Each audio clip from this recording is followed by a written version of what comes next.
Hello বন্ধুরা, এখন বাজে বিকেল 4:15। দেখো, আজকে আমি দুর্গাপুর থেকে যাচ্ছি ধানবাদ। এখন স্টেশনে বসে আছি। ট্রেন হচ্ছে 4:30-র সময়, কিন্তু ট্রেনটা বসে আছি অনেকক্ষণ ধরে। এখন ট্রেনটা আসতে লেট করছে। দেখি এখন ট্রেন কখন আসে।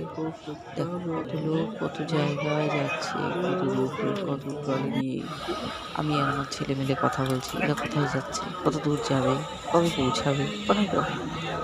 এরপর ট্রেন এলো, চাপলাম। যেতে যেতে এরকম আসানসোল পৌঁছে গেলাম আমরা। আস্তে আস্তে তো অন্ধকার হয়ে যাবে। ট্রেনটা এলো প্রায় 5টা। ট্রেনটা অনেকটা লেট করলো, আধ ঘন্টা। আমি আর ছেলে যাচ্ছি, নানা রকম গল্প করতে করতে করতে করতে যাচ্ছি। আগে আমরা ধানবাদেই থাকতাম। এরকম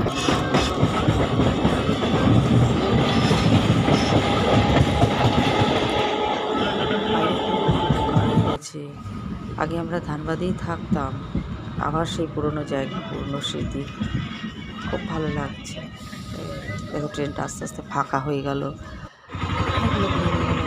এইরকম পৌঁছে গেছি ধানবাদে। এবার আমরা অটো করে যাচ্ছি যাচ্ছি স্টেশনটা কি সুন্দর লাগছে, চারদিকে আলো ঝলমলে, সন্ধে লেগেছে, 8টা বাজছে।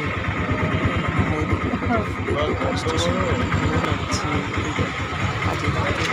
ঠিক আছে, আমরা বাড়ি যাই। Tata, by.